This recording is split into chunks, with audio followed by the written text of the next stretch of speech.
नमस्कार विद्यार्थी भाइ बहिनीहरू, कविता वाचन र शब्दार्थका बारेमा जानिसक्यौँ। यसभन्दा अगाडिको कक्षामा छलफल गरिसक्यौँ। अब विद्यार्थी भाइ बहिनीहरू, आज हामी सन्तुष्टि कविताका प्रत्येक श्लोकको अर्थबोध र कविताको भावबोधका बारेमा जानकारी लिँदैछौँ।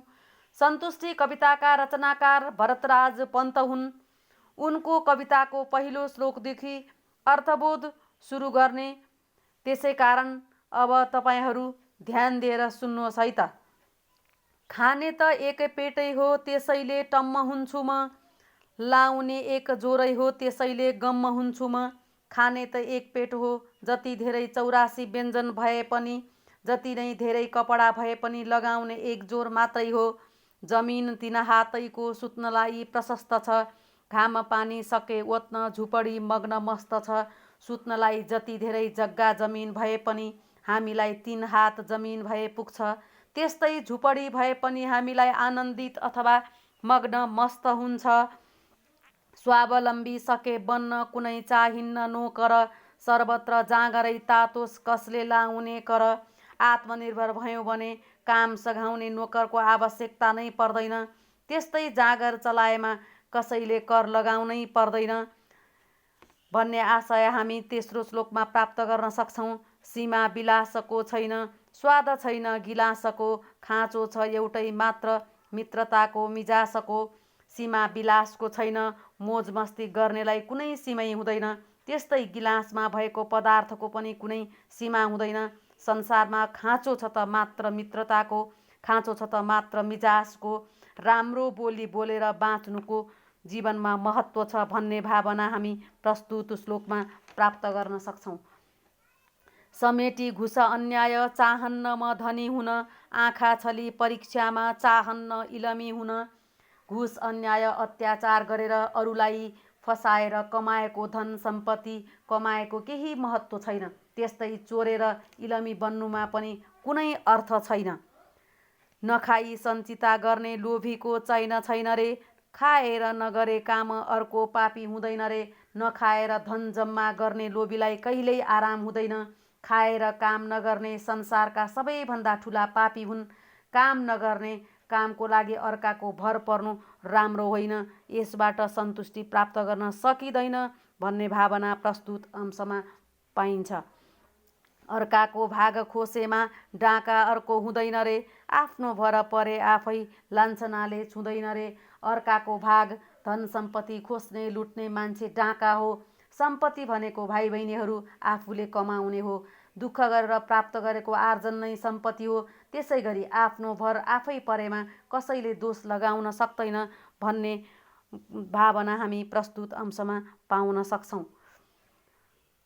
नआओस् आत्तिने दुःख, मात्तिने धन सम्पत्ति, यतिले राम्ररी चल्छ सारा जीवनको गति। सुखमा नमात्तिनु र दुःखमा नआत्तिनु भन्ने भनाइ प्रस्तुत अंशमा देखाइएको छ।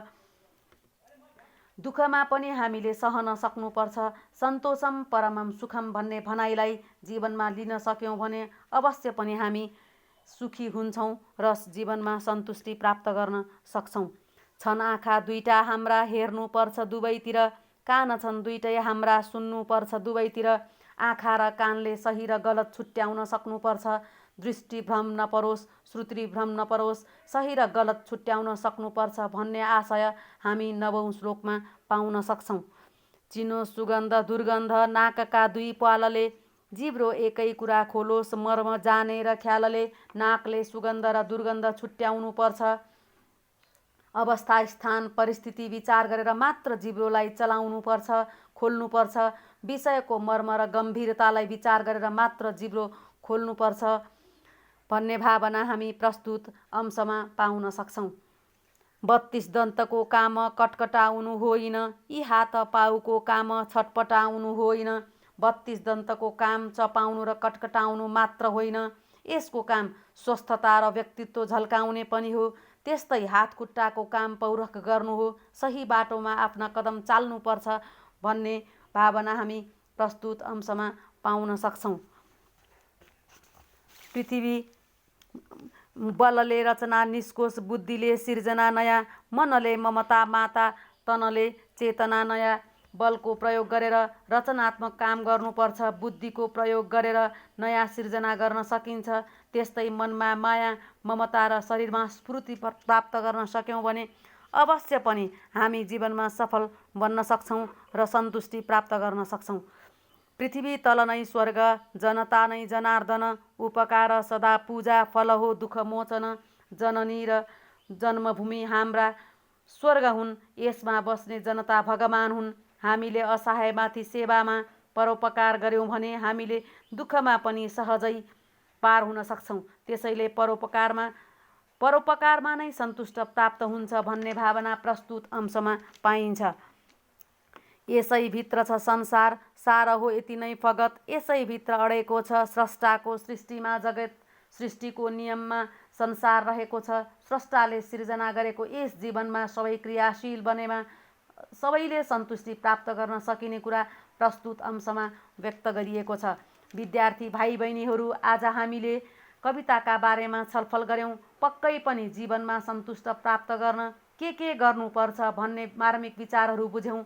अब तपाईँहरूले पनि कविताका प्रत्येक श्लोकको अर्थबोधसँगै भावबोधका लागि पनि अभ्यास गर्नुहोला है त। आजलाई यति नै, धन्यवाद।